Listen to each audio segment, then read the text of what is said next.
ஆடும் பரிவேல் அணி சேவல் என பாடும் பணியே பணியாய் அருள்வாய் தேடும் கயமா முகனை செருவில் சாடும் தனி யானை சகோதரனே. திருச்சிற்றம்பலம். சக்கரவர்த்தி தவராச யோகி எனும் மிக்க திருமூலனருள் மேவுநாள் என்னாலும். திருச்சிற்றம்பலம். தென்னாடுடைய சிவனே போற்றி, என் நாட்டவர்க்கும் இறைவா போற்றி, ஏகம்பத்துரையந்தாய் போற்றி, பாகம் பெண்ணுரு ஆனாய் போற்றி, பராய்த்துறை மேவிய பரனே போற்றி, சிராப்பள்ளி மேவிய சிவனே போற்றி, அண்ணாமலையம் அண்ணா போற்றி, கண்ணாரமுத கடலே போற்றி, காவாய் கனகத்திரளே போற்றி, கைலை மலையானே போற்றி போற்றி, வெற்றிவேல் முருகனுக்கு அரோகரா. திருச்சிற்றம்பலம். அண்ட சராசரங்களுக்கெல்லாம் அதிபதியாக விளங்கக்கூடிய முருகப்பெருமானுடைய ஒப்பற்ற பெருங்கருணையினாலே சென்னை ICF கமலவனார் சத்சங்கம் மிகச்சிறப்பாக நிகழ்த்தி வருகின்ற திருமந்திர ஞான வேள்வியிலே 9ஆம் தந்திரத்திலே அணைந்தோர் தன்மை என்பது பற்றி நாம் தொடர்ந்து இன்றைய தினம் சிந்திப்பதற்கு திருவருள் கூட்டியிருக்கிறது. பல செய்திகளை சீவன்முத்தருடைய அனுபவங்களிலிருந்து நமக்கு எடுத்து விளக்குகின்றார் நம்முடைய திருமூல தேவநாயனார். ஒரு அரிய நிலையாக விளங்குவது சீவன்முத்தர் தன்மை. ஆகையினாலே இந்த சகலாவத்தையிலிருந்தும் கீழாலவத்தையிலிருந்தும் விடுபட்டு சுத்தாவத்தைக்கு சென்று அந்த தத்துவங்களை எல்லாம் கடந்து போய் தன்னையே உணர்ந்து தன்னை சுத்தி செய்து கொண்டு அந்த ஆனந்த அனுபவத்தை பெறுவதற்கு ஆயத்தமாக செல்லுகிற பொழுது திருவருளானது அந்த அனுபவத்தை இந்த ஆன்மாவிற்கு விளைவிக்கிறது. ஆன்மா ஆனந்தத்தை அனுபவிக்கிறது. அப்படி அனுபவித்து கொண்டே இருக்கக்கூடிய அந்த ஆன்மா அவ்வாறு அனுபவித்து கொண்டு மீண்டும் அது இந்த புற உலகிலே தன்னுடைய என்ன சொல்லுவது பிராரத்தமா அந்த பிராரத்தத்தை அனுபவிப்பதற்கு அது வருகிற பொழுது அப்பொழுது என்ன செய்யும்? அது ரொம்ப முக்கியமான விஷயம். பிராரத்தத்தை அனுபவிப்பதற்காக போகும்போது அது படிநிலையில் கடந்து போயிடுச்சு, ஆனந்த அனுபவம் அனுபவிச்சாச்சு. ஆனால் உடல் நீங்கியாகணும். அதனால் திரும்பவும் அந்த சீவன்முத்தர் நிலைக்கு அது வரும். வருகிற பொழுது இந்த உலக மக்களிடையே அது தொடர்பு கொள்ள வேண்டும். அவர்கள் இந்த உலகத்தோடு தொடர்பு கொள்ள வேண்டும். அப்படி இந்த உலகத்தோடும் உலக மக்களோடும் தொடர்பு கொள்ளுகிற பொழுது அவர்களுடைய நிலை எவ்வாறு இருக்கும்? சாதாரண மக்களுடைய நிலை உலக மக்களோடு தொடர்பு கொள்ளுகிற பொழுது, நாம் இப்போ உலக மக்களோடு தொடர்பு கொள்ளுகிற பொழுது நட்பு ஏற்படுகிறது, பகை ஏற்படுகிறது, உறவு ஏற்படுகிறது, சில சமயம் நமக்கு கோபம் வருகிறது, சில சமயம் நகை வருகிறது. இப்படியெல்லாம் பல்வேறு விதமான உணர்வுகளுக்கிடையே பிரபஞ்சத்திலே நாம் திரிகின்றோம். ஆனால் இப்படிப்பட்ட உணர்வுகளுக்கு சீவன்முத்தர்கள் உள்ளாவார்களா? அவர்கள் வருகிற பொழுது அவர்கள் என்ன நிலையில் இருப்பார்கள் என்பதைத்தான் இந்த அணைந்தோர் தன்மையில் சொல்லி கொண்டு வருகிறார். அப்படி சொல்லிக்கொண்டு வருகிற பொழுது அதில் ஒரு செய்தி நமக்கு ஒரு அரிய செய்தியாக இந்த பகுதியில் நிறைவாக சொல்லுகிற பொழுது 1-2 அரிய செய்திகளை சொல்லுகிறார். அணைந்தோர் தன்மையை பார்த்துட்டோம்னா அவ்வளோதான். அதுக்கப்புறம் இந்த நூலினுடைய நிறைவுக்கு வந்த மாதிரி தான் இல்லையா? நூற்பா 12வது நூற்பா அணைந்தோர் தன்மை சொல்லுகிற நூற்பா தானே. அந்த நூற்பா 12வது நூற்பா செம்மலர் நோந்தால் சேரல் ஒட்ட அம்மலங்கழி அன்பரோடு மறி மாலரணைய மலிந்தவர் வேடமும் ஆலயம் தானும் அரணென தொழுமே அப்படிங்கிற அந்த அதில் அந்த அணைந்தோர் தன்மை தான் பேசப்படுகிறது. ரொம்ப சுருக்கமாக சொல்லியிருக்கார் மெய்கண்டார். அதில் இவ்வளவு விரிவும் அதில் எடுத்து தன்னுடைய பாடலில் அடக்கி கொண்டார். விரிவாக பேசியிருக்கார் திருமூல தேவநாயனார். ஆகையினாலே அங்கே அப்படி வந்தவர்களுடைய அந்த நிலை எவ்வாறு இருக்கும்? பிரபஞ்சத்தில் இருக்கிறவர்களோடு பழக வேண்டி இருக்குமே, அவர்களோடு அப்போ அவர்கள் இந்த சுத்தாவத்தையில் இருக்கிறவர்கள் அவர்களை எல்லோரும் புரிந்து கொள்வார்கள் என்று எதிர்பார்க்க முடியாது. அவர்களை புரிந்து கொண்டவர்கள் இருப்பார்கள், புரிந்து கொள்ளாதவர்கள் இருப்பார்கள். இவர்களோடு பழக வேண்டிய சந்தர்ப்பம் வருகிற பொழுது எவ்வாறு இருக்க வேண்டும், எவ்வாறு நிற்க வேண்டும் அவர்கள் என்ற அந்த தன்மைகளை எல்லாம் எடுத்து பேசுகிறார்.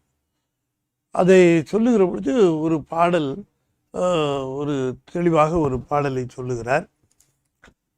மிண்டார் கமலத்துள்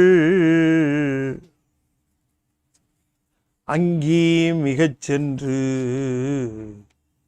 மீண்டார் கமலத்துள் அங்கி மிகச் சென்று, தூண்டா விளக்கின் தகளினை சேர்ந்த சோர்தலும் இல்லை சோர்தலும் தான் சரியா. தூண்டா விளக்கின் தகளினை சோர்தலும், பூண்டாள் ஒருத்தி புவன சூடாமணி, மாண்டான் ஒருவன் கைவந்தது தானே. மீண்டார் கமலத்துள் அங்கி மிகச் சென்று, தூண்டா விளக்கின் தகளினை சோர்தலும், பூண்டாள் ஒருத்தி புவன சூடாமணி, மாண்டான் ஒருவன் கைவந்தது தானே. இப்போ இந்த விளக்குன்னு ஒன்று எடுத்துக்கொள்ளுகிற பொழுது விளக்கை பற்றி நம்ம கொஞ்சம் தெளிவாக தெரிஞ்சுக்கணும். என்னன்னு கேட்டிங்கன்னா, விளக்கில் முதல்ல அந்த தகளி என்று சொல்லுகிற பகுதி, தகளி. இந்த தகளியில் நெய் விடப்படும். நெய்ன்னு சொன்னால் உடனே பசுவின் நெய்ன்னு நினைக்க வேண்டாம். இது கடலை நெய் அல்லது விளக்கின் நெய், இந்த மாதிரி நெய்யினாலே எண்ணெய்ன்னு அர்த்தம். அது எண்ணெய்ங்கிறது நான் முன்னையே சொல்லியிருக்கேன். எள்ளு நெய் தான் எண்ணெய்ன்னு ஆச்சு. எள்ளிலிருந்து எடுக்கப்படுவது மட்டும்தான் எண்ணெய், மித்ததெல்லாம் நெய். இப்போ இதில் கூட நெய்ன்னு சொன்னால், நெய் சோறுதல்னு சொன்னால் உடனே ஆவின் நெய் எடுத்து சோறுதல்னு அர்த்தம் இல்லை. கடலை நெய் எடுத்து சோறலாம், இல்லை தேங்காயினுடைய நெய் எடுத்து சோறுதல். சோறுதல்னா வார்த்தல், சோறுதல்னா வார்த்தல்னு அர்த்தம். அப்போ சோறுதல்னு சொன்னாலும் சோர்வித்தல். அப்போ ஒரு விளக்கு, விளக்குங்கிறது எது விளக்குன்னா எது விளக்குமோ அது விளக்கு. அப்போ விளக்குன்னு சொல்லுவது எதுன்னு கேட்டிங்கன்னா, அந்த சுடர் இருக்குல்ல, அந்த சுடர் தான் விளக்கு. மித்ததெல்லாம் அதனுடைய உறுப்புகள். எனவே ஒரு உறுப்பாக இருக்கக்கூடிய அந்த சுடரை என்பது தான் விளக்குன்னு ஆகுது. அது ஒண்டி தான் விளக்கும். ஆனால் என்ன ஆச்சு, இந்த தகழிங்கிறது தான் அந்த எதில் அந்த விளக்கு எரிகிறதோ, அந்த சுடர் எரிகிறதோ அது தகழி. அதில் எண்ணெயை ஊற்றிடுறோம், நெய்யை ஊற்றிடுறோம்னு வச்சுங்களேன். நெய், சரி, நெய், தகழி, அதில் சுடர். இப்போ இந்த மூன்றும் பாருங்கள் இந்த வரிசையா. இப்போ தகழியிலே நெய்யில் சுடர் இருக்கு. இப்போ இதில் எது ரொம்ப முக்கியம்னு கேட்டால், இந்த நெய் தொடர்ந்து இருக்கணும். விளக்கு என்று சொல்லக்கூடிய ஒன்றில் அந்த விளக்கு நெய் ஒன்று தொடர்ந்து ஊற்றப்பெற்று கொண்டே இருக்கும். தகழி எப்போ இருக்கும், நெய் ஊற்றப்பட்டு கொண்டே இருந்தால் அது எரிந்து கொண்டே இருக்கும். அது இப்போ இந்த நெய் என்பது அது திரியையும் சேர்த்து தான் அது கணக்கு. நெய் என்ன திரி தடியான்னு கிடையாது. சுடர் தடி, நெய்யும் திரியும் சரி, அல்லது அந்த தகழி சரி. இப்போ உள்ளமாகிய தகழி என்று இங்கே சொல்லுகிறார். இதய கமலமாகிய தகழி, அதில் சிவமாகிய சுடர். உள்ளமாகிய தகழி, இதய கமலமாகிய தகழி, அதிலே சுடராகிய சிவமாகிய சுடர். இந்த சிவமாகிய சுடர் பிரகாசிப்பதற்கு, அந்த சுடரானது பிரகாசிப்பதற்கு என்ன தேவை, நெய் தேவையில்லை. அதுதான் இயல்பாக அந்த நெய் என்று சொல்லக்கூடிய அருள். இதே கமலத்திலே அருள் சேர சேர அந்த சிவமானது பிரகாசிக்கிறது. இப்படி புரிஞ்சிக்கலாம். என்ன நம்ம புரிந்து கொள்வதற்காக இப்படி அதை புரிந்து கொள்வோம். இப்போ இந்த விளக்கில் அருள் என்று சொல்லக்கூடியதும் தனியாக இருக்குது, தகழி தனியாக இருக்குது, சுடர் தனியாக இருக்குது. ஆனால் இது தூண்டா விளக்கு என்று சொல்லுகிற பொழுது இது எப்படி அமைகிறது? இது தூண்டா விளக்கு என்று சொல்லுகிற பொழுது எப்படி அமைகிறது என்று சொன்னால், இதில் தகழி தனியாக இல்லை, பிரிக்க முடியாது. அதில் நெய்யும் தனியாக பிரிக்க முடியாது. அதில் சுடரும் தனியாக பிரிக்க முடியாது. இது தனித்தனியாக இல்லை இங்கே இருக்குது. இப்படி தனித்தனியாக இல்லாமல் இப்படி ஒன்றாக இருக்கக்கூடிய ஒரு ஒரு நிலை அப்படி இருக்குமா? அப்படி இருக்கக்கூடிய வாய்ப்பு இருக்கா என்று கேட்டால் இருக்கிறது. அதுதான் சிவம் என்கிற மாணிக்கம். இப்போ சிவம் என்கிற மாணிக்கம் சுடர் விடுகிறது, பிரகாசிக்கிறது. அந்த மாணிக்க மணியே தகழி, மாணிக்க மணியே தகழி, அதுவே தகழி. அதிலிருந்து வருகிற ஒளியே சுடர். அப்போ அந்த சுடர் வருவதற்கு அந்த மாணிக்க மணியினுடைய தன்மை தான், அதனுடைய குவாலிட்டி, அதனுடைய தன்மையினாலே சுடர் விடுகிறது. அதுதான். அப்போ அதனுடைய தன்மை என்னன்னா ஞானம், அதுதான் அதனுடைய தன்மை. எனவே மாணிக்க மணி பிரிக்க முடியாததாக விளங்கக்கூடிய சிவத்தையும் ஞானத்தையும், சிவத்தையும் பதிஞானத்தையும், சிவத்தையும் அருளையும் பிரிக்க முடியாது. அப்போ சிவத்தையும் அருளையும் பிரிக்க முடியாது என்கிற பொழுது அதிலே பிரகாசிக்கின்ற பிரகாசம் இருக்கிறதே, அந்த பிரகாசத்தையும் நாம் பிரிக்க முடியாது. எனவே சுடர் விடுகின்ற ஒரு ஞான விளக்காக சிவம் உள்ளே இருக்கிறது என்பதை சொல்லுகிறார். தூண்டா விளக்காக இருக்கிறது. ஏன் அது சுடர் விளக்காக இருக்கிறது என்று சொல்லுகிற பொழுது திருவருளினுடைய ஆட்சி அங்கே மிகுதியாக இருக்கிறது என்று அதனை குறிப்பிடுகின்றார். சரி, இது யாருக்கு இந்த ஒளி பிரகாசிக்குங்கிறது ஒரு முதல்ல ஒரு கேள்வி. அது பின்னால் வருவோம். அங்கி மிகச் சென்று தூண்டா விளக்கின் தகழினை சோர்தலும். தகழி நெய் சோர்தலும் என்று சொன்னால் நெய்யை சோர்த்து கொண்டே இருக்கிறது என்று சொன்னால் அந்த திருவருள் விளக்கமானது நிகழ்ந்து கொண்டே இருக்கிறது. அப்படி திருவருளானது விளக்கமானது நிகழ்ந்து கொண்டே இருக்கிற பொழுது அப்படி திருவருளினாலே இந்த ஒளியாகிய சுடர் இந்த அந்த மணியாகிய தகழியில் இருந்து அந்த ஒளியாகிய சுடர் வெளியே வருகிறது. அந்த ஒளி என்பது ஞானம் இல்லையா? சரி, இப்போ இதை என்ன இதில் எதை குறிப்பிட வருகிறார் என்று நம்ம பார்ப்போம். திருவருளானவள் என்ன செய்வாள்? அங்கி மிகச் சென்று தூண்டா விளக்கின் தகழினை சோர்தலும் பூண்டாள் ஒருத்தி புவன சூடாமணி. புவன சூடாமணியாக இருக்கிற ஒருத்தி அப்படி நெய் சோர்தலை பூண்டாள். புவன சூடாமணியாக இருக்கிறவள் இந்த உலகத்திற்கு ஒரு பெருந்தலைவியாக இருக்கக்கூடிய ஒருத்தி. இந்த உலகம் முழுமைக்கும் அவளே தலைவியாக விளங்குகிறாள். அந்த தலைவியாக விளங்குகிறவள் உலகம் முழுமையும் இயக்குகின்றாள். புவனத்திலே இருக்கக்கூடிய உயிர்கள் முழுமையும் இயக்குகின்றாள். அப்படி இயக்குகின்ற அந்த தலைவியாக இருக்கக்கூடிய அவள்தான் இந்த ஆன்ம கமலத்திலே இந்த ஞான பிரகாசம் வருவதற்கு அந்த நெய்யாகிய அருளை ஊற்றிக்கொண்டே இருக்கிறாள். இந்த அருளாகிய நெய்யை ஊற்றிக்கொண்டே இருக்கிறாள். தொடர்ந்து அருளாகிய நெய்யை ஊற்றிக்கொண்டே இருப்பதினாலே அங்கே அங்கி மிகச் சென்று அங்கே அந்த ஞானமாகிய ஒளியானது அது சுடர்விட்டு சிவமாகிய ஒளியானது சுடர்விட்டு பிரகாசித்து கொண்டே இருக்கிறது. எனவே அவர்களுக்கு அது தூண்டா விளக்காக இருக்கிறது. யாருக்கு? சீவன் முத்தர்கள். இப்போ சீவன் முத்தர்கள் உலகை அனுபவிக்க வெளியே வருகிற பொழுது அவர்களுக்கு இந்த அருள் நிலைமை குறைந்து விடாதபடிக்கு திருவருள் சக்தியானது திருவருளை நிரப்பிக்கொண்டே இருக்கும். என்ற அருளே என்ற வினையானால் அருளே சுடும்னர். திருவருள் பயனில் சொல்லும்போது கூட அருள் என்ற அருளானால் அதை அருளே சுடும்னர். இப்போ அருள் என்ன செய்யுமாம்?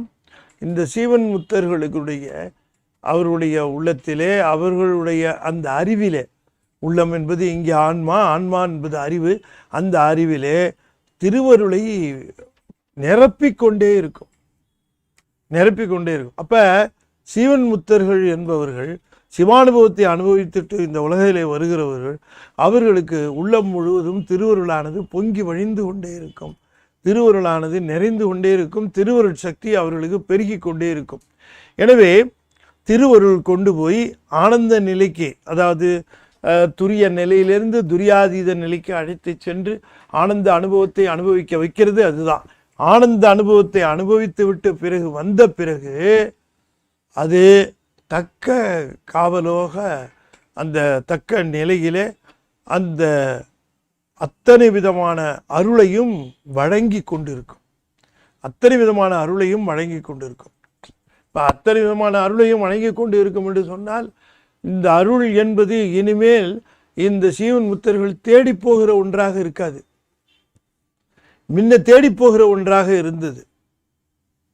அவனை தேடி சென்று அருள் பெற வேண்டும் என்கிற நிலையிலே இருந்த அந்த தன்மை போய் சிவானந்தம் அனுபவித்தவர்கள் முழுவதும் அத்தனை பேரும் பெருமானுடைய பெருங்கருணை எல்லைக்குள் வந்து விடுகிறார்கள். அவர்களுக்கும் சாதாரண இந்த உலகில இந்த அருளை பெற வேண்டும் என்றோ அல்லது ஆன்மீக நிலையிலோ நிற்கிற அத்தனை பேருக்கும் அவருக்கும் வேறுபாடுகள் உண்டு. திருவருள் இவர்களுக்கு இருக்கின்ற விதமும் சீவன் முத்தர்களுக்கு திருவருள் இருக்கின்ற விதமும் வேறு. இதைத்தான் வலியுறுத்த வருகிறார். இதுக்கு விளக்கை உதாரணமாக சொல்லுகிறார். ஆனால் அவர்கள் அருள்மயமாக இருப்பார்கள். அந்த சீவன் முத்தர்கள் என்று சொல்லுகிறவர்கள் அருள்மயமாக இருப்பார்கள். அருள்மயமாக இருப்பார்கள் என்று சொல்லுகிற பொழுது சிவத்தினுடைய பேரருள் நிலை உள்ளத்திலே அவர்களுடைய அறிவிலே பொங்கி ததும்பி வழிந்து கொண்டு இருக்கும். ஏனென்று சொன்னால் அவர்கள் மலங்கள் எல்லாம் அற்றவர்களாக இல்லையா, மலமாய தன்னோடு வல்வினை இன்றே என்ற நிலையிலிருந்து போனவர்கள் தான் அவர்கள். அப்படி அந்த மலமாய ஏகனாகி இறைவனை நிற்க மலமாய தன்னோடு வல்வினைகின்றே என்று அப்படி 10ஆம் சூத்திரத்தில் போய் 11ஆம் சூத்திரத்தில் அயரா அன்பில் அரண்களை செல்லுமே என்று சென்றார்கள். சென்றவர்களுக்கு இப்பொழுது ஆனந்தத்தை அனுபவித்து விட்டு மீட்டும் இந்த உலக நிலைக்கு வருகிறார்கள். அப்படி உலக நிலைக்கு வருகிற பொழுது அவர்கள் தங்களுக்கு மிகப்பெரிய அரணாக அந்த திருவருளை உணர்வார்கள். அதாவது அவர்களுடைய சிவநிலை குன்றாதபடிக்கு. அதனால தான் சீவன் முத்தர்கள் நீங்கள் பார்த்தீர்கள் என்று சொன்னால் ஞானசம்பந்தரோ திருநாவுக்கரசரோ சுந்தரமூர்த்தி அருள்நிலையில் எங்கேயாவது குன்றி இருக்கிற மாதிரி நீங்கள் எங்கேயும் பார்க்க முடியாது. ஏனென்று சொன்னால் அவர்கள் முழுமையும் அருளாலேயே அவர்கள் நிறைந்திருப்பார்கள். அவர்களுக்கு அந்த பிராரத்தத்தை அனுபவிக்க வருகிற பொழுது கூட அதற்கு உரிய முறையிலே பிராரத்தவனை உடலளவிலே கழிந்து போவதற்கான நிலையைத்தான் ஏற்படுத்தி தருவார். உள்ளத்தளவில் பாதிப்பே வராது. உள்ளத்தளவில் எந்த பாதிப்பும் அவர்களுக்கு வராது. அந்த சுந்தரமூர்த்தி சாமிகளுக்கு கண் பார்வை போணுச்சு. உள்ள பார்வையில் உள்ளத்தில் பார்த்துக்கிட்டே தான் போனார் அத்தனை கோயிலையும். அந்த எல்லா கோயில்களுக்கும் சென்றார், பதியம் பாடியிருக்கார். திருஆலங்காடு அம்மா கோயிலில் போய் தேவர் சிங்கமேனு பாடியிருக்கார். பாடுகிற பொழுது அப்புறம் ஏன் இங்கே நம்ம வடதிருமுல்லை வாயிலுக்கு வந்திருக்கார், பாடியிருக்கார். அதில் பாடல்களே நீங்கள் நல்லா ஆழ்ந்து பார்த்தீங்கன்னா அவருக்கு அந்த கண்ணு தான் இல்லையே தவிர அகக்கண்ணில் நல்லா தரிசனம் பண்ணி அற்புதமாக பாடியிருக்கிறார்கள். இந்த கண்ணையும் தா என்று தான் கேட்டுக்கொண்டிருந்தார். அந்த எந்த குறையும் இல்லாமல் தான் அது உடலளவிலே கழிந்து போகுமாறு அந்த வினையை செய்தார். நமக்கு எப்படின்னா உடலளவில் வந்ததுன்னு வச்சுங்களேன், உள்ளமும் ஊனமாயிடும். நமக்கு உடலில் ஒரு ஊனம் வருமானால் உள்ளமும் ஊனம் ஆகிடும். உள்ள ஊனம் ஆன உடனே என்ன ஆகும், உடலளவில் வழிபாட்டு கொண்டு செய்து கொண்டிருந்தவர்கள் உள்ளத்தளவில் ஊனம் ஏற்பட்டு நிறுத்திடுவோம். அது தடைப்பட்டு போகும். சுந்தரருக்கு தடைப்படவே இல்லை. மாணிக்க வாசகர் குதிரை என்ன ஆச்சுன்னு சொல்லி பிடிச்சு கொண்டு போனாங்க. அவருடைய பக்தி தடைப்படலை, அவருடைய எண்ணம் தடைப்படவே இல்லை. அது உடலளவில் கழியிட்டோம் விடு, அது ஆமாம் ஏதோ வாங்கிட்டு வந்திருப்போம் போல இருக்கு, அதை தானே சொல்கிறாங்க என்று சொல்லி அதை உள்ளத்தளவிலே கொண்டு வராமல் உடலளவிலே கழியுமாறு செய்தார்கள். உள்ளத்தளவில் பாதிக்கும். நமக்கு ஒரு சின்ன சமாச்சாரம் உடல் அளவில் வரும். உடல் என்று சொல்லுகிற நல்ல இன்னும் கவனமாக கேட்கணும். உடல் என்று சொல்லுகிறது மனசையும் சேர்த்து தான். மனதளவில் ஏதாவது ஒரு பிரச்சனை வருமானால் அறிவை பாதிக்கும். கோயில் வழிபாடு செய்வது என்பது அறிவு, அதற்கு மன இடம் கொடுக்கணும். கோயில் வழிபாடு செய்வது, இறைவனை வழிபாடு, சரியையில் நிற்பது, கிரியையில் நிற்பது, யோகத்தில் நிற்பது மனம் இல்லை, அறிவு. அது நம்ம தெளிவாக மனம் துணை செய்யும், அறிவு சித்து, மனங்கிறது அசித்து. மனங்கிற கருவி சிறப்பாக இருந்து துணை சிறப்பாக இருந்தால் அது இந்த வெற்றியை அடைவதற்கு ஏதுவாக இருக்கும். துணைங்கிற அளவில் தான் அது என்னவோ ஒரு சித்துப்பொருள் மாதிரி நினைச்சு நம்ம பேசிட்டு இருக்கக்கூடாது. அறிவுதான் வழிபாடு என்பது அறிவுதான். அதனால தான் அதை புரிந்து கொள்ள வேண்டும் என்பதற்குத்தான் மனமாகிய கருவியினாலே அறிவாகிய அந்த ஆன்மா, அறிவும் ஆன்மாவும் பிரிக்கப்பட முடியாது. எனவே மனமாகிய கருவியை கொண்டு வழிபடுவது எது? மனமாகிய கருவியை கொண்டு மனமா வழிபடுது, மனமாகிய கருவியை கொண்டு வழிபடுவது ஆன்மா. ஆன்மாங்கிறது என்ன? அறிவு தானே. ஆன்மாங்கிறது அறிவு, இயல்பு அறிவு தானே வழிபடுகிறது. எனவே அறிவிலே எந்த ஊனமும் நிகழாதபடிக்கு இருப்பார்கள் அந்த நிலையில். இதை விவரித்து பேசுகிறார். இதை விவரித்து சொல்லுகிற பொழுது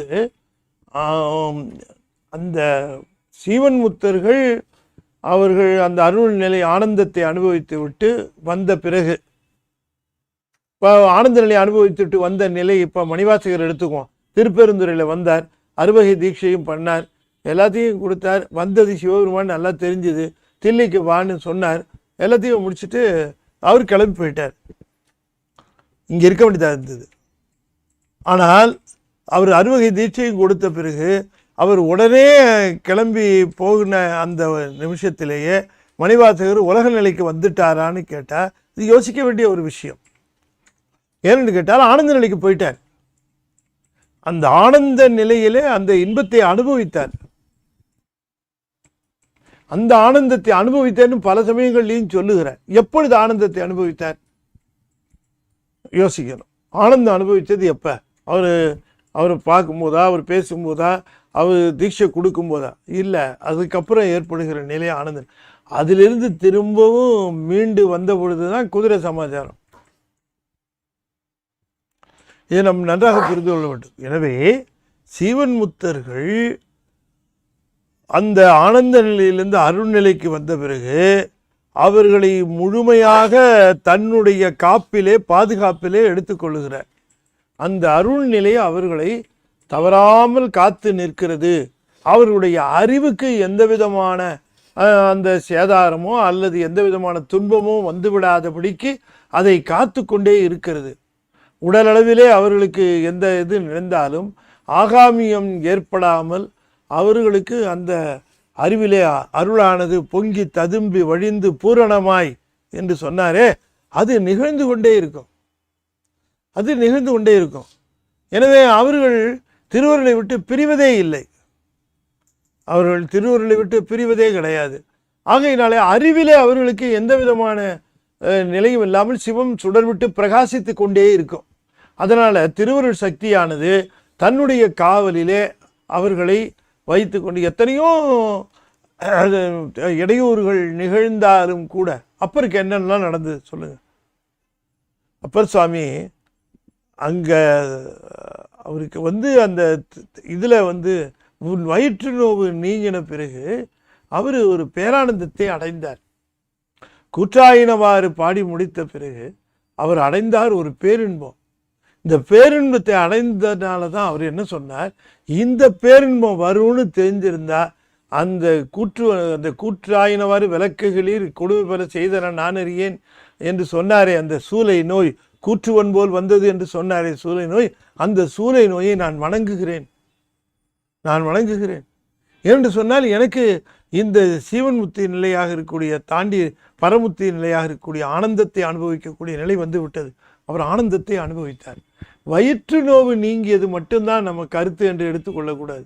வயிற்று நோவு நீங்கியது அது தகுதியான காரணத்தினாலே அவருக்கு ஆனந்த அனுபவம் நிகழ்ந்தது அப்பர் சுவாமிகளுக்கு. எனவே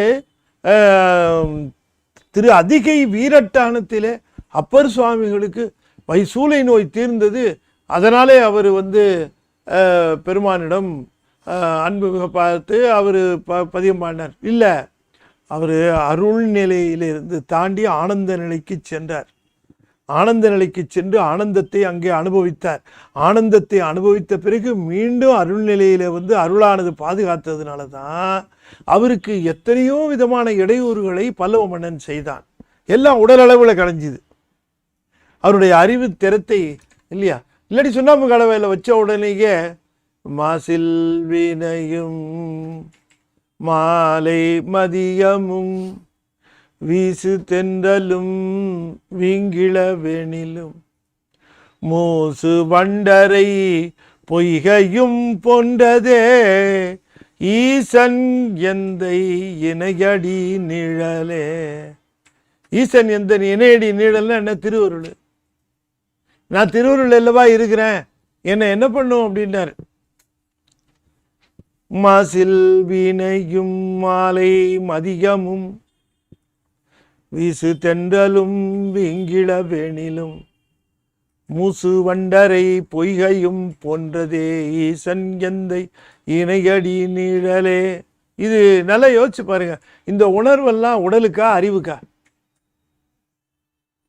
உடல் சுண்ணாம்பு கலவையில் இருக்கு.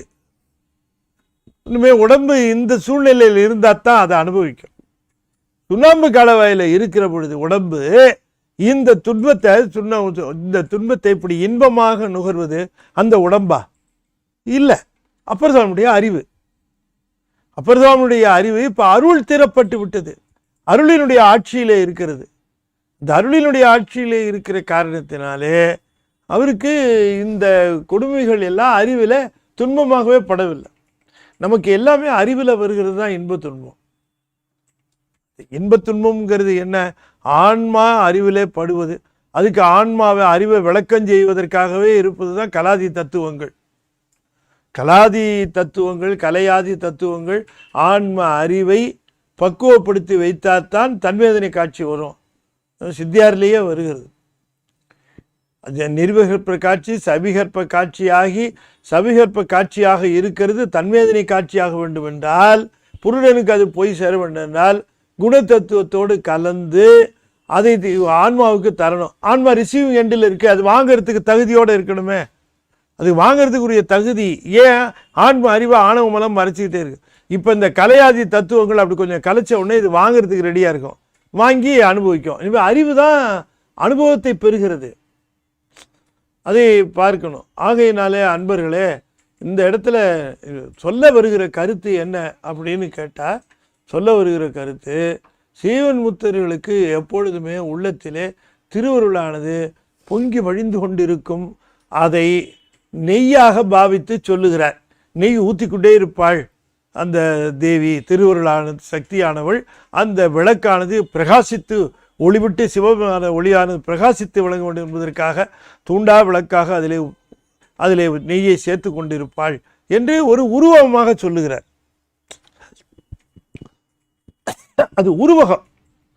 ஆனால் உண்மையிலேயே என்ன நடக்கிறது என்று என்ன சொல்ல வருகிறார் என்று கேட்டால்,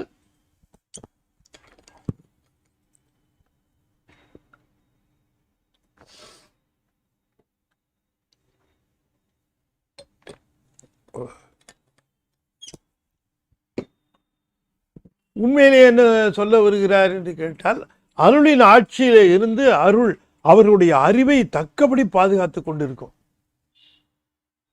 அந்த அருள் அந்த அறிவை தக்கபடி ஏன்னா ஆணவம் போயிடுச்சு. இப்போ ஆணவ மலம் கிடையாது அவர்கள் அறிவில்.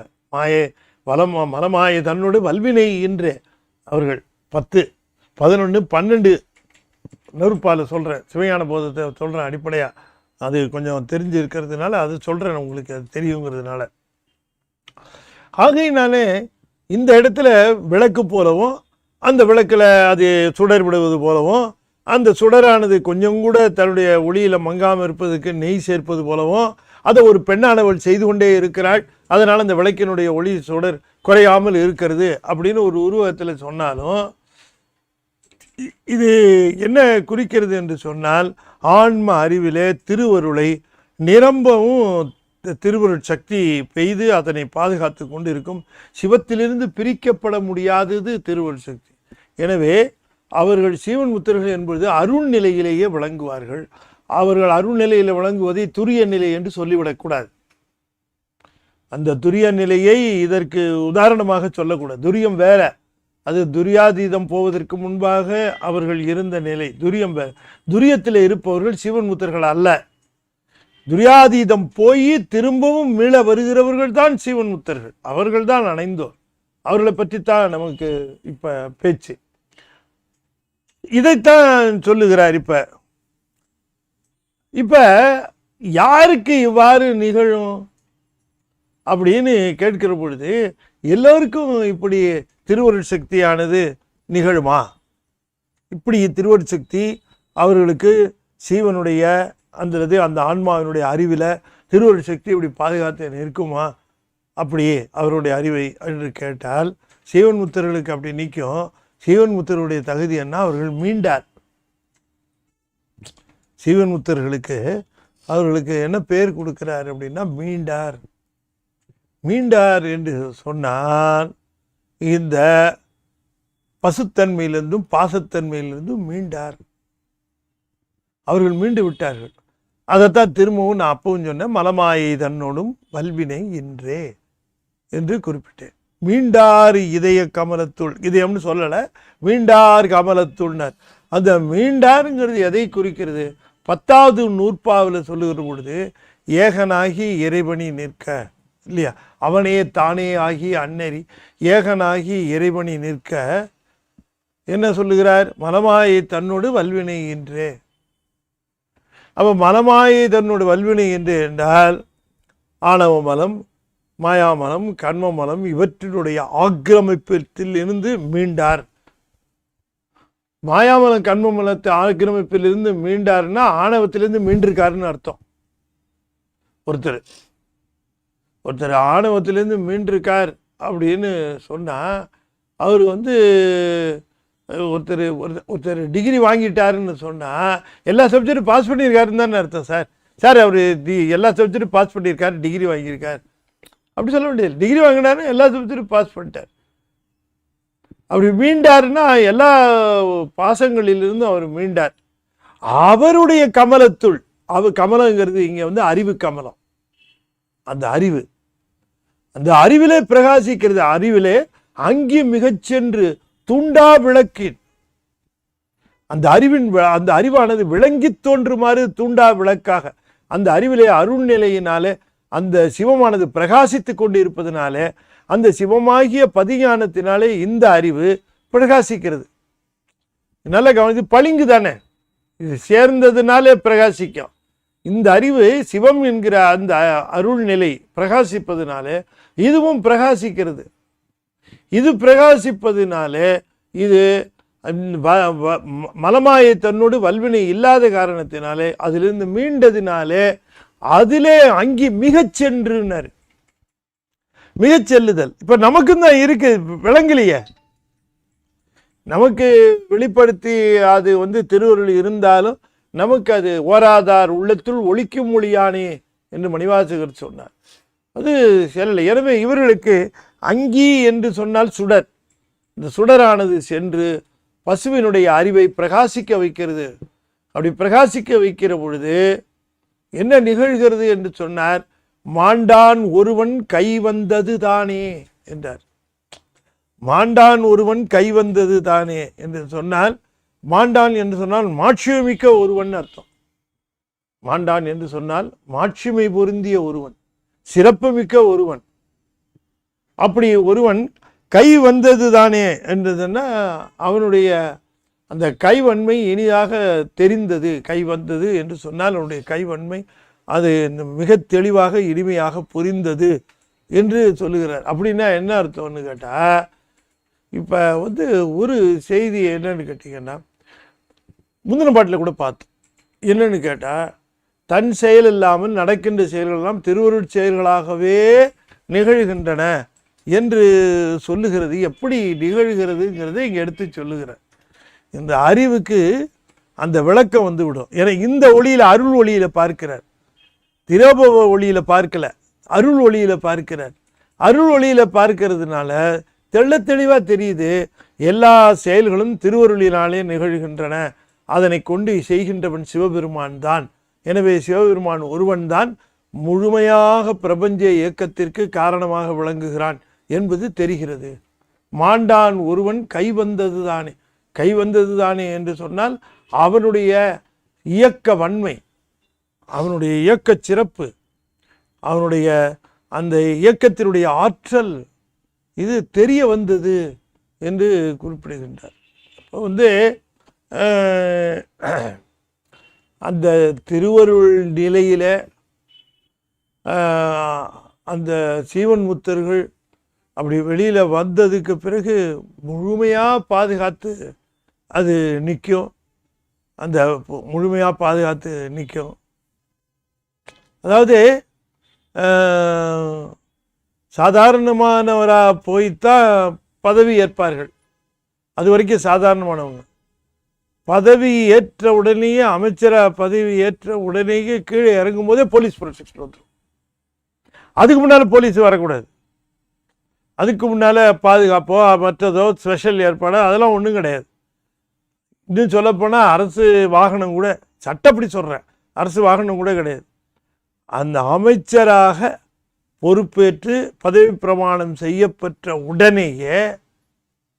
உடனேயே அந்த அவர்களுக்கு இருக்கக்கூடிய அந்த பாதுகாப்பு அவர்கள் எல்லாம் சூழ்ந்துருவாங்க. அவருக்கு உரிய அந்த வாகனம் வந்துடும், அதுக்கு உரிய டிரைவர் எல்லாம், இப்படி அத்தனை பேரும் அவருக்கு ஆஃபீஸு, அவருடைய பிஏ எல்லாரும் வந்து சேர்ந்துருவாங்க சுற்றி. இப்போதான் அது உண்மையில் இதே தான் இந்த திருவருள். அது வரைக்கும் இந்த ஆன்மா துரியம் போகிற வரைக்கும், துரியத்திலிருந்து துரியாதீதம் போகிற வரைக்கும் எந்த விதமான இதுவும் இல்லை. அதனுடைய முயற்சி இருந்து கொண்டே இருக்க வேண்டும். அதனுடைய முயற்சி இருந்து கொண்டே இருக்க வேண்டும். துரியத்தில் இருந்து திருவுருளை விடாமல் பற்றி கொண்டே இருக்க வேண்டும். அதனுடைய முயற்சி பெரும்பான்மையும் வேண்டப்படுகிறது. அப்படி வேண்டப்படுகின்ற அந்த பெரும்பான்மை முயற்சியில் அது தானே முயற்சி செய்து திருவுருள் திருவுருளை கைப்பற்றி கொண்டு அது சீவன் முத்தர் நிலைக்கு போய் அந்த ஆனந்தத்தை அனுபவிச்சிடுச்சுன்னா போதும். அவ்வளோதான், பதவி பிரமாணம் ஆயிடுச்சு.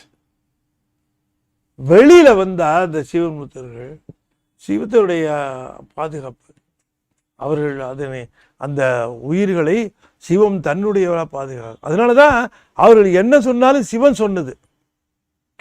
சீவன் அதனால தான் நம்முடைய தேவாரம் நம்முடைய நூல்கள் எல்லாமே சீவன் முத்தர்களால் அருளி செய்யப்பட்டவை.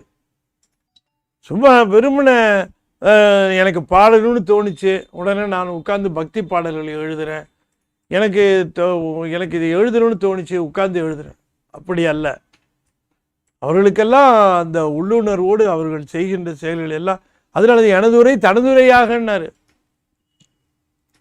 இல்லையா. உள்ள ஒருத்தர் எழுதுனா நான் வெளியில் பாடுறேன்னு சொல்லிட்டார். ஒழுகல் அரிது அழிகலியில் ஒளி உலகு பழி பெருகு வழியை நினைய முழுது உடலில் எழுமைகள் தழுவுமுனி கூடுவினோடு கழுவு சிவனை தொழுது உலகில் இழுகுமலம் அழியும் வகை கழுவு முறை எழுதும் வகை. கழுவு முறை எழுதும் வகை. கழுவு முறைன்னா அந்த பாடல்களை எழுதுகின்ற முறையில் அது எழுதும் மொழி என்னன்னு கேட்டார். எழுதும் மொழி தமிழ். கழுவு முறை எழுது மொழி தமிழ் விரகன் வழிமொழிகள், தமிழ் விரகன் வழிமொழிகள்னார். நான் வழிமொழிந்தது தான், அவர் தான் பேசினார், அவர் தான். அப்ப எல்லாம் மாண்டான் ஒருவன் கை வந்தது தானே, எல்லாம் அவர் செய்யறது. ஆகையினாலே அந்த பாதுகாப்பு, அந்த திருவருள் வளையத்திற்குள், திருவருள் பாதுகாப்பிற்குள்ளே அவர்கள் வந்து விடுவார்கள். அதனாலே அவர்கள் செய்கின்ற செயல்கள் திருவருள் முழுமையாக அவருடைய அறிவை ஆக்கிரமித்திருப்பதனால அவர்கள் செயல்களெல்லாம் சிவன் செயல்களாகும், சிவன் செயல்களெல்லாம் அவர்கள் செயல்களாகும். யாதே செய்யணும் யாமலோன்னு நேற்று கூட பார்த்தோம். அப்படி மாண்டான் ஒருவன் கை வந்தது தானே. இதை என்ன அதில் தெளிவுபடுத்துகிறார் என்று சொன்னால், திருவருளுக்காக முயற்சி செய்கிறவர்களும் திருவருளுக்காக முயற்சி செய்கிறவர்களும் திருவருளை பெற்று இருக்கிறவர்களும் ஆனந்தத்தை அனுபவித்து திருவருள் நிலைக்கு வருகிறவர்களுக்கெல்லாம் வேறுபாடு உண்டு. சீவன்முத்தர்கள் நம்முடைய ஞானசம்பந்தரோ, நம்முடைய திருநாவுக்கரசரோ, நம்முடைய தாய்மானவரோ, நம்முடைய பட்டினத்தாரோ, நம்முடைய திருமுறை ஆசிரியர்களோ, நம்முடைய சுந்தரமூர்த்தி சுவாமிகளோ, இவர்கள் எல்லாரும் நாம் நினைப்பது போல அருளாளர்கள் என்று சொல்லுவது ஒரு யோசனைக்குரியது. அவர்களை அருளாளர்கள் சொல்லக்கூடாது. சிவன் முத்தர்கள், அவர்கள் சிவமே ஆனவர்கள். அவர்கள் என்ன அருளாளர்கள்னு நம்ம அந்த பேச்சு வழக்கில் அவர்களை எப்படி குறிப்பிடுகிறோம், அவர்கள் ஆனந்தத்தையே அனுபவித்தவர்கள். அந்த ஆனந்த அனுபவம் பெற்று அவர்கள் நிற்கிறார்கள். அருள் அவர்களை ஆண்டு கொண்டு இருக்கிறதுனால அருளாளர்கள் என்ற அந்த நிலையில் நாம் சொல்லுகிறோம். உண்மையிலேயே அந்த அணைந்தோர் அவர்கள் ஏற்கனவே அந்த சிவானுபவத்தை அணைந்தோர். அவர்கள் முழுக்க முழுக்க சிவத்தினுடைய கட்டிலே வந்திருக்கிறவர்கள். அவர்களுக்கு ஆகாமிய வினை விளையாது, விளைந்தாலும் நிற்காதுன்னார். அப்படி சொன்னார். விளையாது, விளைந்தாலும் நிற்காதுன்னார். என்ன விளையாதுன்னார்? யானை அந்த மலர்களை பறித்து கீழே போட்டுருச்சு. எரிபத்திற்கு அடியார் சிவபெருமானுக்குன்னு எடுத்த மலர்களை இப்படி வீசி விட்டதேன்னு அந்த கோபம் வந்தது. கோபம் வந்தால் வேணா வரணும். அடுத்தது என்ன பண்ணார்? யானையை தேடி போய் சிவபெருமானுக்கு இருந்த அந்த மலர்களை நீ சிந்துவாயா, இந்த துதிக்கை தானே அது வீசிட்டுன்னு ஒரே விட்டு துதிக்க விட்டார். இந்த வினைக்கு இதுக்கு ஒரு பயன் உண்டா இல்லையா பாருங்க. இதெல்லாமே ஆகாமியம்தான், ஆகாமியமாக நிகழ்கிறது. ஏற்கனவே இல்லை, ஆகாமியமாக நிகழ்கிறது. பாகனுங்க வந்தால் பாகன்களை விட்டுன. இப்போ சோழன் வரான், சோழன் வரான். அவன் என்ன நடந்துச்சுன்னு கேட்குறான். இவரை பார்த்த உடனே இவர் நீர் பூசி கண்டிகை அணிந்திருக்கிறார், இவர் தப்பு செய்கிறதுக்கு வாய்ப்பு இல்லை, இங்கே வேறு ஏதோ நடந்திருக்குது, தவறு நடந்திருக்கிறது என்று தீர்மானிக்கிறான். இவர் தப்பு செஞ்சிருக்க வாய்ப்பு இல்லை. ஏன்? அவனுக்கு நல்லா தெரியும் இவர் சீவன் முத்தர், திருவருள் இருக்கிறவர். அதனால் இவருக்கு ஆகாமியம் வரத்துக்கு வாய்ப்பு இல்லை. இவர் இவ்வளோ இதாக இருக்கிறவர், யான் வெட்டுறாரு, பாகனை கொள்றார் அப்படின்னு சொன்னால் தனக்கு ஏற்படுகிற இவற்றாலே தனக்கு ஆகாமியம் உண்டு என்று அவருக்கு தெரியும். ஆனால் ஆகாமியமாக அது விளையாமல் நிற்பதற்கு காரணம் இவர் சீவன் முத்தர். அதை தெரிஞ்சுக்கிட்டு தான் அந்த சோழன் இவர் சீவன் முத்தர், இவர் தவறு செய்வதற்கு வாய்ப்பு இல்லை சொல்லணும் அப்படி நினச்சிட்டு அடுத்தது நினைக்கிறான், அப்படியே செய்திருந்தாலும் அதற்கு தக்க காரணம் இருக்கும் அப்படின்னுட்டு அந்த இடத்துல நீங்கள் அந்த வசனத்தை எல்லாம் பார்க்கணும். நேராக போய் எரிபத்தர்கிட்ட புகழ்ச்சோழன் கேட்கிறான், சாமி இங்கே என்ன தவறு நடந்ததுன்னு தெரியாது சாமி, என்ன தவறு நடந்ததுன்னு தெரியாது, ஆனால் ஏதோ தவறு நடந்திருக்கு, அதனால நீங்கள் யானையையும் பாகர்களையும் தண்டிச்சிருக்கீங்க தெரியுது. தவறுக்கு இந்த தண்டனை போதுமா, இல்லை இன்னும் தண்டனையை நிறைவேற்ற வேண்டி இருக்கிறதா அப்படின்னு கேட்டேன். என்ன நடந்துச்சு, ஏன் இப்படி கோபமாக வெட்டினீங்க, எதுக்கு உங்களுக்கு கோபம் வந்து கேட்கலாமே. ஏன்னா நல்ல தெளிவாக தெரியும், அடியாருன்னு நினைச்சேன். சீவன் முத்தர், அவருக்கு கோபம் வருவதற்கு வாய்ப்பு இல்லை. அவருக்கு கோபம் வந்ததுன்னா அவருக்கு வினை வராது. ஏன் வராதுன்னு சொன்ன, அவர் அருள் நிலையிலே இருக்கிற ஒருவருக்கு வருகிறார் ஆகாமியத்தை அருளே சுட்டு விடும். இதைத்தான் சொல்ல, வராது, வருமானால் அருளே சுட்டு விடும். எவ்வளோ ஒரு முக்கியமான இடம் அந்த இடத்துல அதை சொல்லுகிறார். அப்போ அவரு புரிஞ்சுக்கிறாருங்க. அவர் எடுத்தார். இந்த சோழன் சாதாரணமானவன், இவன் ஒரு சிவன் முத்தன் தெரிஞ்சுக்கிட்டான். இவ்வளவு பட்டத்து யானைக்கு இப்படி நடந்தால் தன்னிடம் கோவப்படுவான் அப்படின்னு எதிர்பார்த்த பொழுது, ஆனால் சோழனுடைய அடியாருக்கு அவன் தருகின்ற அந்த நிலையும் தன்னை புரிந்து கொண்ட நிலையும் அவருக்கு தெரிகிறது. அப்போ அவர் புரிஞ்சுக்கிறார், எடுத்து சொல்றார், என்ன கொல்லுகிறான், இது பத்தாது, என் ஆட்சியில் இப்படி நடந்தது, சிவபெருமானுக்கு சேர வேண்டிய மலர்களை யானை வீதியிலே விட்டெறிவதற்கு காரணமாக யானையோ பாகர்களோ இருந்தது பெரிதல்ல, அவர்களுக்கெல்லாம் பொறுப்பாக இருக்கக்கூடிய அரசர். வெய்ய தீங்குது வேந்தன் மேற்று அப்படின்னு சொன்னார் இல்லையா, அதுபோல அப்படி என்னுக்கு தான் சரி என்ன பண்ணுங்க. இது பெரிய புராணம், இதுதான் சைவம், இதுதான் சிவன் நெறி. அப்போ இவர் தப்பு பண்ணியிருக்க மாட்டாருன்னு நினைக்கிறது காரணம் அவர் சீவன் முத்தர். அந்த ரூலு, அந்த இது தெளிவு தெரியும். அதைத்தான் இங்கேயும் சாமி சொல்லுகிறார். அப்போ இவர் மீண்டார் கமலத்தூள்னு சொன்னால் இதையெல்லாம் அந்த வல்வினை மலமாயை தன்னோடு வல்வினையிலிருந்து மீண்டார் அவர்களுடைய கமலத்துள் என்ன அறிவு கமலம். அந்த அறிவிலே அங்கி மிகச் சென்று சுடர்விட்டு சிவம் பிரகாசிக்குமாறு தூண்டா விளக்கின் தகளினை சோர்தலும். இந்த திருவருளானது மிகுந்து விளங்குகின்றது. அதற்கு காரணமாக இருக்கிறாள் திருவருள் சக்தி. அந்த திருவருளானது மிகுந்து விளங்குவதனாலே சுடர் விட்டு பிரகாசிக்கிறது. அந்த சுடரானது அந்த சுடர் விட்டு பிரகாசிப்பதினால இனி அவருக்கென்று ஒரு செயல் இல்லாமல் இந்த சீவன் முத்தர்கள் செய்கின்ற செயல்கள் எல்லாம் மாண்டான் ஒருவன் கை வந்தது தானே. அவர் செஞ்ச கைவன்மையாக வலிமையாகத்தான் அவையெல்லாம் இருக்கின்றன என்று குறிப்பிடுகின்றார். கை வந்தது தானே என்று. இனி இந்த அணைந்தோர் தன்மையில் நிறைவாக ஒரு பாட்டு சொல்லுகிறார். இந்த பாட்டு வருகிற தோத்திரத்திற்கு அடுத்த பகுதி தோத்திரம். ஸோ அதற்கு முத்தாய்ப்பாக வைப்பது போல இதனை ரொம்ப அற்புதமாக செய்கின்றார். அன்பு உள்ளுருகி அழுவன் அரற்றுவன் என்பும் உருகையிராப்பகல் எத்துவன். அன்பு உள்ளுருகி அழுவன் அரற்றுவன் என்பும் உருகையிராப்பகல் எத்துவன். என் பொன்மணியை இறைவனை ஈசனை தின்பன் கடிப்பன் திருத்துவன் நானே. அன்பு உள்ளுருகி அழுவன் அரற்றுவன் என்பும் உருகையிராப்பகல் எத்துவன். என் பொன்மணியை இறைவனை ஈசனை தின்பன் கடிப்பன் திருத்துவன் நானே என்று இதில் சொல்லுகிறார். அதாவது இந்த ஒரு சீவன் முத்தர் நிலையில இந்த அருள் பெருகி நிற்கும்னு சொன்ன பார்த்தீங்களா.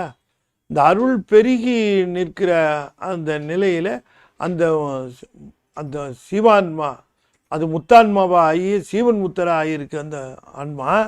அந்த ஆன்மாவினுடைய நிலை என்ன இல்லையா? திருவருள் பெருகி கொண்டே இருக்கிறது. அதனால செயல்கள் எல்லாமே ஈசனுடைய செயல்களாகவே தான் அதை பார்ப்பார்கள்.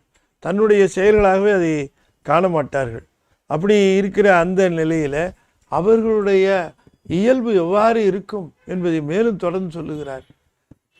அன்பால் அன்பு உள்ளுருகினா அன்பால் உள்ளே உருகி, அது அன்பால் உள்ளுருகி என்பும் உருக திருவாசகத்தில் இல்லை இல்லையா? என்பு நெக்கு உருக உருகன்னாரு இல்லையா? என்பு நைந்து நைந்து உருக உருக. எங்கேயோ திருமூலர் எப்பயோ சொல்லிட்டாரு. திருமூலர் சொல்லாதது என்ன இருக்கு? ஒண்ணுமே புரியல. அன்பால் உள்ளுருகி அழுவன் எப்படி? அன்பால் உள்ளுருகி என்பும் உருக. என்பும் உருகுது. அன்பால் உள்ளுருகி, அன்பால் உள்ளம் உருகி என்று சொன்னால் அன்பால் அறிவு கனிந்து இந்த உடம்பானது உருக. அழுவன், என்னுடைய அழுகையை கட்டுப்படுத்த முடியாது, நான் அழுவேன். ஏன் அழுகிறேன் என்று சொன்னால் எனக்கு காரணம் தெரியாது. இந்த காரணம் ஏதாவது எனக்கு நன்மை செய்ய வேண்டும் என்பதற்காகவா, இல்லை எனக்கு ஏதாவது கொடுத்து தர வேண்டும் என்பதற்காகவா, இல்லை இவ்வளவு கருணை உடையவனா இவன் என்று அறிந்து அழுவன். அதுதான் அப்படி அழுவேன். அரற்றுவன், அவனுடைய பெருமையை சொல்லி எனக்கு இதுகாரம் கீர்த்தி திருவமுக்கு அதுதான். ஏன் அரற்றுவன்? என்னென்னலாம் செய்திருக்கிறான், எத்தனை செய்திருக்கிறான், என்னை காப்பதற்காக எவ்வாறு செய்திருக்கிறான், தவறு செய்த பொழுதெல்லாம் என்னை தக்கவாறு திருத்தி என்னுடைய நடையை திருத்தி என்னை அழைத்து சென்று இருக்கிறான். பெருசு பண்ணலாவ ரொம்ப, அப்படியெல்லாம் அழைத்து சென்று இருக்கிறான். அன்பால் உள்ளுருகி என்பும் உருக அழுவன் அரற்றுவன். அரற்றுவேன். அரற்றுவது என்பது அது தன்னை அறியாமல் அந்த சொன்னவற்றை திரும்ப திரும்ப சொல்லுவது, திரும்ப திரும்ப சொல்லுவது. அரட்டிக்கிட்டே இருக்கிறாங்க, அதையே திரும்ப திரும்ப சொல்லி கொண்டு இருக்கிறாங்க. அரட்டாதப்பா, சும்மா அரட்டிக்கிட்டு இருக்காத என்று சொல்லுவார்கள். இது போல என் பெருமானுடைய கருணையை நான் அரட்டிக்கொண்டே இருப்பேன். எனக்கு செய்த நன்மைகளை நான் சொல்லிக்கொண்டே இருப்பேன். அன்பால் உள்ளுருகி என்பும் உருக அழுவன் அரற்றுவன் என் பொன்மணியை இறைவனை ஈசனை இராப்பகல் ஏத்தி தின்பன் கடிப்பன் திருந்துவன் நானே. என் பொன்மணியை அங்கேயே சொன்னார். அது வந்து பொன்போல் கடலில் பொரிய வறுப்பினு என் பொன்மணியை எய்த உண்ணாதேன்னார் இல்லையா? என்பே விறகாய் இறைச்சி அறுத்திட்டு பொன்போல் கடலில் பொரிய வறுப்பினும் என் பொன்மணியை எய்த உண்ணாதே அன்போடு அகம் குழைவார்க்கு அன்றி. அது போட்டார்.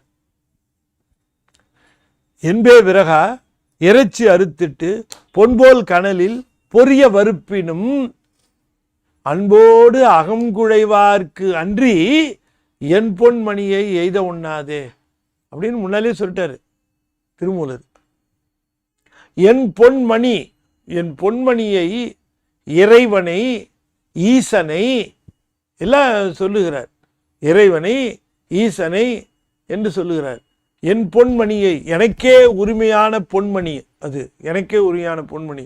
ஆனால் உலகத்திற்கே பொதுவாக இருக்கக்கூடிய இறைவனை, ஈசனை, எல்லா விதமான தன்மைகளும் உடைய கருணை பெருக்கானவனை. அவன் அப்படி இருப்பானா எப்படி இருப்பானா? அவன் ஈசன்பா.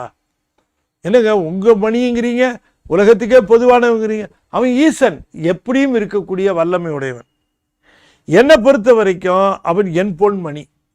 உலகத்தை பொறுத்த வரைக்கும் அவன் அநேகன், ஆனால் எனக்கு ஏகன். என்னிட்ட இருக்கிறான், தனியா இருக்கிறான். ஆனா எல்லாம் உலகம் முழுக்க நிறைவி கிடக்கிறான், இறைந்து கிடக்கிறான். இறைந்து கிடப்பவன் இறைவன். இறைந்து கிடக்கிற இறைவனை, என் பொன்மணியை, ஈசனை, தின்பன். தின்பன் என்றால் கனியை கற்றவர்கள் விழுங்கும் கற்பக கனியினார். கற்றவர்கள் உண்ணும் கனியே போற்று என்றார் இல்லையா அப்பர் சுவாமியும். திருவிசைப்பாலும் இது மாதிரி வருகிறது. தின்பன் கடிப்பன் என்றெல்லாம் சொன்னார். அதை ஆனந்தமாக அனுபவிப்பேன்னு அர்த்தம். திருத்துவன் நானேனாரு. எனக்கு ஏற்ற முறையிலே நான் அதனை, அந்த பொருளை நான் கொள்வேன் என்று சொல்லுகிறார். திருத்துவன்னா எனக்கு எப்படி அது பொருந்தி வரும். ஒவ்வொரு ஆன்மாவுக்கும் ஒவ்வொரு விதமான அனுபவம், யுனிக் என்று சொல்வார்கள். அந்த ஆன்மா இப்ப அப்பர் சுவாமிகளுக்கு சூளை நோயா வந்தார், ஞானசம்பந்த பெருமனுக்கு பால் கொடுத்து வந்தார் இல்லையா?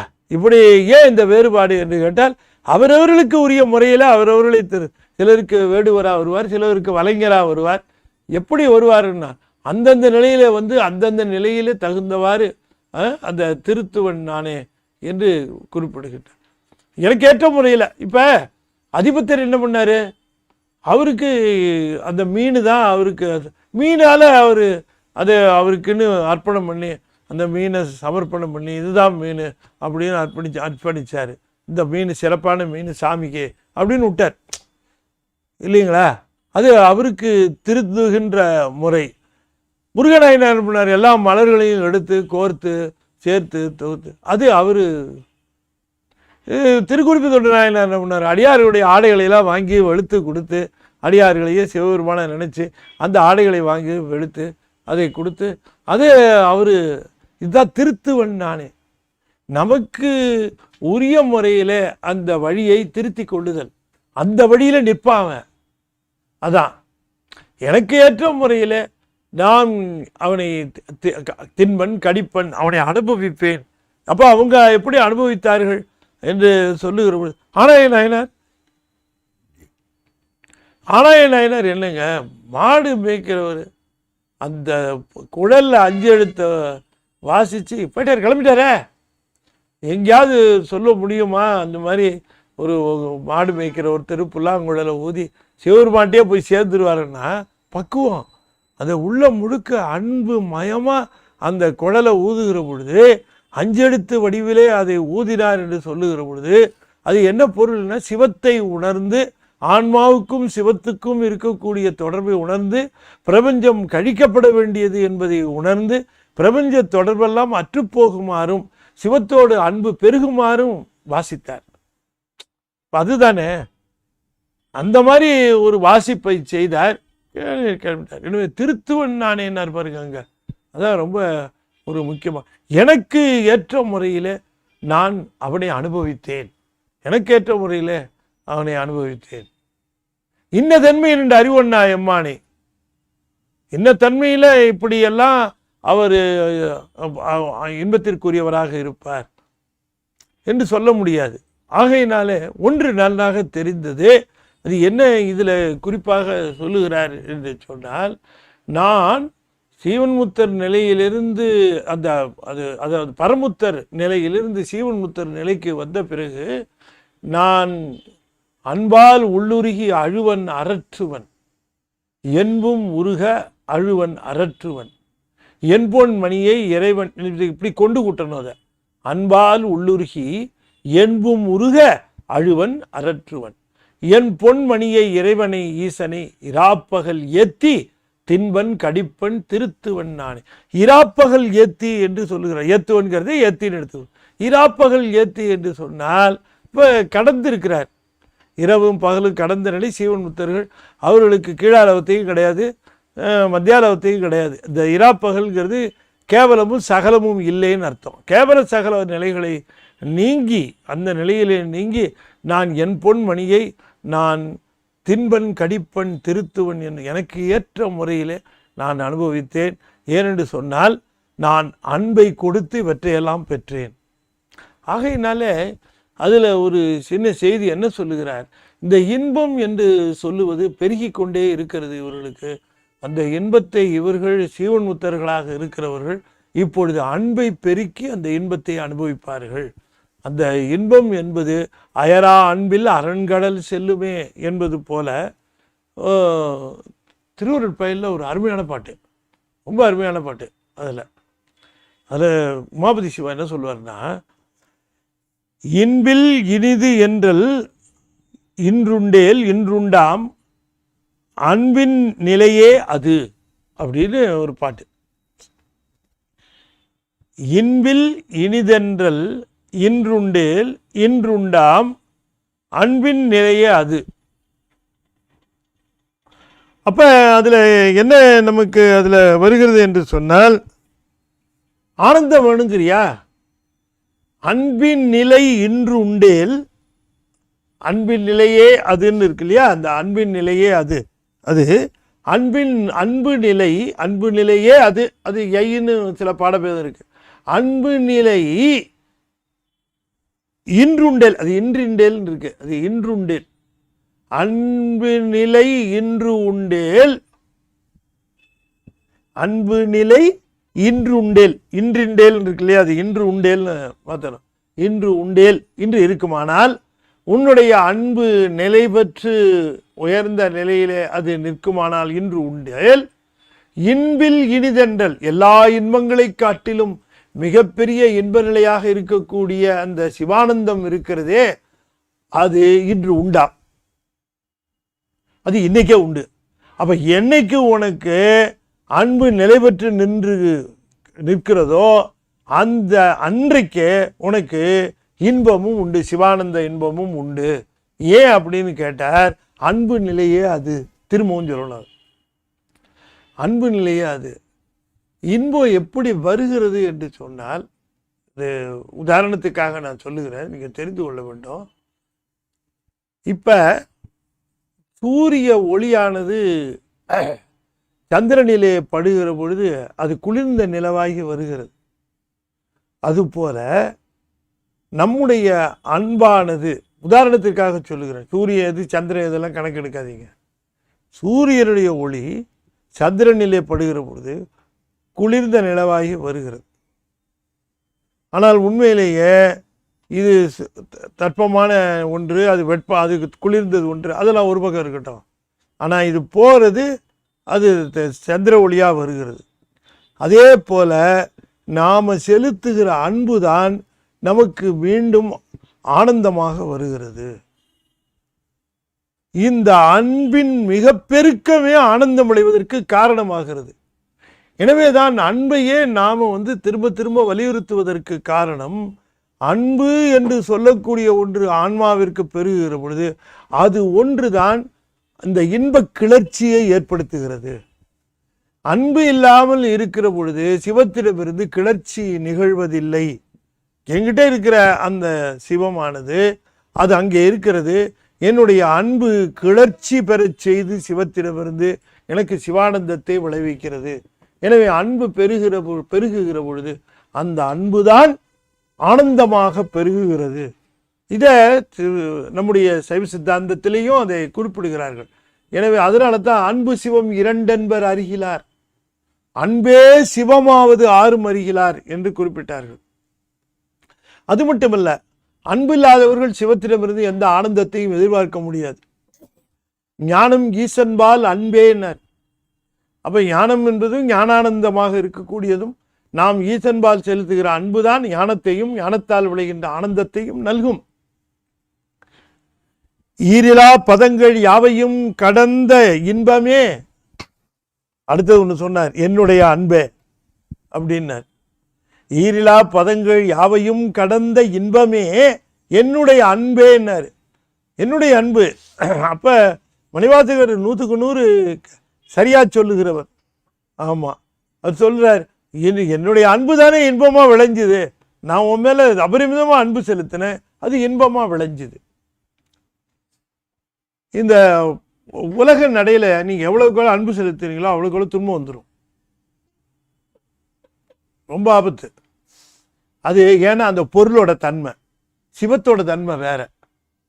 இந்த உலக பொருளோட தன்மை என்னன்னா, அன்பு அதிகமாக செலுத்தினீங்கன்னா நிச்சயம் ஆபத்து இருக்குன்னு அர்த்தம். அந்த பொருளால் அது ஏதாவது உறவாக கூட இருக்கலாம், அல்லது வேற ஏதாவது கூட இருக்கலாம். அன்பு ரொம்ப செலுத்தினா நம்ம கண்கூட பார்க்கிறோம், நிதர்சனமாக பார்க்கிறோம். ஏன்னா அது திரும்பி அந்த அன்பு, நம்ம செலுத்துகிற அன்பு துன்பமயமாக தான் வரும். ஆனால் சிவத்திடம் நாம் செலுத்துகிற அன்பு இன்பமயமாகி நமக்கே வரும். அதனால தான் பெரியவர்கள் சொல்லுகிற பொழுது ஈரிலா பதங்கள் யாவையும் கடந்த என்னுடைய இன்பமே என்னுடைய அன்பே என்று சொன்னார் சுவாமி. அதாவது ஞானம்ங்கிறது என்னங்க, எது உண்மைன்னு தெரிஞ்சுக்கிறது தான் ஞானம்.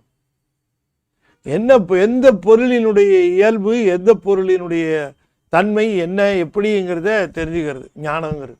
எது நிலையானது, எது நிலை இல்லாதது, எது உண்மையானது, எது உண்மை இல்லாதது, எது அதாவது ஆனந்தம் தரக்கூடியது, எது இன்பம் தரக்கூடியது, எது துன்பம், இதெல்லாம் தெளிவாக தெரிவது தான் ஞானம். அப்போ அந்த ஞானம் வந்தால்தான் சிவம் ஒன்றுதான் நாம் காட்டுகிற அன்புக்கு வேற. அதனால தான் சீவன் முத்தர்கள் எதுக்கும் அன்பு காட்ட மாட்டாங்க. வேற எதன் மேலும் அவர்கள் அன்பு இருக்காது. அவர்கள் கூடும் அன்பினில் கும்பிடலே அன்றி அப்படின்னார். அந்த அன்பு ஒன்று தான் அவர்களுக்கு. அதனால தான் அந்த அன்பையே காட்டுவார்கள். அன்பால் உள்ளுருகி என்பும் உருக அழுவன் அரற்றுவன். இது சிவன் முத்தருடைய நிலை. அன்பால் உள்ளுருகி அழுவன் அரற்றுவன். எப்படி? என்பும் உருகா அழுவன் அரற்றுவன். இது அன்பு அதிகம். இப்படி நான் காட்ட காட்ட அந்த அன்பினுடைய விளைவாக நான் அந்த அருளையும் ஆனந்தத்தையும் பெற்று நின்றேன் என்று குறிப்பிடுகின்றார். என் முன்மணியை இறைவனை ஈசனை இராப்பகல் எத்துவன். எப்படி எத்தி தின்பன் கடிப்பன் திருத்துவன் நானே. அவரை நான் எனக்கு உரிய முறையிலே நான் அனுபவிப்பேன் இல்லையா? இப்போ கரும்பு கிடைச்சதுன்னு வச்சுக்கோங்க, கரும்பு கடிப்போம், திப்போம், என்ன வேணா போடுவோம். அதுபோல் அவர் சொல்லுகிறார், அது விட்டுருவோமா கரும்பு கிடைச்சிருச்சுன்னு. ஆகையினாலே கடிப்பன் தின்மன் எனக்கு ஏற்ற முறையில் அது எப்படி ரொம்ப சில குழந்தைங்களுக்கு ரொம்ப சந்தோஷம் தான் கடிச்சிருங்க. ஆமாம், நம்ம ஜாகிரதையாக இருக்கணும். நம்ம முத்தம் கொடுத்தா அதுவும் ஆசையாக முத்தம் கொடுக்கணும்னு நினைப்போம். நம்ம அதுக்கு முத்தம் கொடுக்கும், சிலது கடிக்கும், ஒடுக்கணும், கடிச்சிடும். நம்ம ஜாகிரதையாக இருக்கணும். நம்ம ஏதாவது ஊட்டினோம்னா நம்ம கையும் சேர்த்து கடிச்சிடும். அதுக்கு தெரியாது, கையின்னு தெரியாது, இட்லின்னு தெரியாது, ரெண்டு சேர்த்து கடிச்சிடும். அது மாதிரி நானும் எனக்கு அந்த ஆனந்த நிலையில் அவரை அப்படியெல்லாம் அனுபவிப்பேன். கடிப்பன் தின்பன் எனக்கே உரிய முறையில் திருத்துவன் நானே என்று குறிப்பிட்டு நானேன்னு சொல்கிறார் பாருங்க. சீவன் முத்தர்னு வர இடத்துலலாம் நானே என்று சொல்லி இந்த அணைந்தோர் தன்மை பகுதியை நாம் நிறைவு செய்கின்றோம். இனி நாளை மாலை 7 மணிக்கு நாம் இதனுடைய அடுத்த பகுதி 9ஆம் தந்திரத்தில் அடுத்த பகுதியாக இருக்கக்கூடிய தோத்திரம் என்கிற பகுதியை நாம் தொடங்குவோம் என்று சொல்லி நாம் 3 குறுந்தகடு இப்போ வரதில்லை, யூஎஸ்பிஸ் தான். இந்த 3 யூஎஸ்பி. அதில் சிவஞான மகாபாடியம் 1 வருட வகுப்பு யூஎஸ்பி. அப்புறம் திருநின்ற சருக்கம் பெரிய புராணம் 5, அது ஒரு. அதில் திருநின்ற சருக்கம்னா திருநாகரசு நாயனார் புராணம், குலச்சிறை நாயனார், பெருமிழலை குறும்பர், காரைக்கால் அம்மையார், அப்பூதி அடிகள், திருநீலநக்கர், நமினந்தி அடிகள், காரைக்கால் அம்மையார் எல்லாம் முழுக்க இருக்குது. எல்லா பாடலுக்கும் விளக்கம் இருக்குங்க. அது பெரிய புராணத்தில். அப்புறம் திருஞான சம்பந்த நாயனார் புராணம் அத்தனை பாடல்கள் விளக்கமும் இருக்குது. வேணுங்கிறவர்கள் கேட்டு பெறலாம். பிஆர்ஓட்டை கேட்டு பெற்றுக்கொள்ளலாம். அதே போல் புத்தக வெளியீட்டில் இப்போ சமீபத்தில் ஆண்டு விழா நடந்ததில்லை, புத்தக வெளியீடு அருமுக சிவன் புத்தகம் வெளியிட்டோம். பாம்பன் சாமியுடைய வரலாறு சொல்லுகிற புத்தகம், ரொம்ப ஒரு அற்புதமான நூல். கிட்டத்தட்ட 328 பக்கம் அந்த புத்தகம். அவருடைய வரலாறு விரிவாக எழுதியிருக்கேன். சாமியுடைய வாழ்க்கை வரலாறு இருக்கு பாருங்கள், அதை படித்தாலே நமக்கு திருவருள் முருகனை அருள் செய்வான். சாமியை உணர்ந்து நாம் ஓதி அவருடைய பாடல்களை ஓதி வரலாறை படித்தோம்னா முருகன் கனவுல வருவார். சொல்லியிருக்கு, சாமியாக சொல்லியிருக்காரு, கனவுல வருவார் முருகன். எவ்வளோ பெரிய பாக்கியம். ஆகையினால இந்த அற்புதமான புத்தகம் அருமுக சிவன் புத்தகம் அதையும் வெளிவந்திருக்கிறது. அதே போல் ராஜாங்க சமயம் என்கிற புத்தகம் 3வது பதிப்பாக வெளிவந்திருக்கிறது. அதையும் நீங்கள் பெற்றுக்கொண்டு பயனடைய வேண்டும். எல்லாருக்கும் வாங்கி கொடுங்க. எல்லாம் அதாவது ஒரு நல்ல நிகழ்ச்சியில் இந்த மாதிரி புத்தகங்களை வாங்கி கொடுத்தா ஓய்வு இருக்கிறப்ப படிச்சிருவாங்க அவங்க. அப்படித்தான் இது சிறப்பாக செய்யணும். ஞானத்திரள் பத்திரிகை உங்களுடைய நல்ல ஆதரவு எதிர்பார்க்குறோம். நீங்கள் சப்ஸ்கிரைப் பண்ணணும். நீங்கள் ஏற்கனவே சப்ஸ்கிரைப் பண்ணியிருந்தால் மற்றவர்களை ஆற்றுப்படுத்தணும். நிறைய பேரை நீங்களே சேர்த்து விடலாம். அது ஒரு பெரிய தொண்டு. நீங்கள் திருமுறைக்கு செய்கிற தொண்டு. அதில் வருகிற கட்டுரைகளுக்கு உங்களால் இயன்ற ஆதரவையும் நல்கலாம் என்று சொல்லி இந்த அளவில் இதனை நிறைவு செய்யும் முகமாக 5 எடுத்து 5 முறை ஓதுவேன். அன்பர்கள் தொடர்ந்து ஓத வேண்டும் என்று திருவடி பணிந்து வேண்டிக் கொள்கிறேன். ஓ நமசிவாய, ஓ நமசிவாய, ஓ நமசிவாய, ஓ நமசிவாய, ஓ நமசிவாய. திருச்சிற்றம்பலம். தென்னாடுடைய சிவனே போற்றி, என் நாட்டவர்க்கும் இறைவா போற்றி. வெற்றிவேல் முருகனுக்கு அரோகரா. திருச்சிற்றம்பலம். அவருக்கு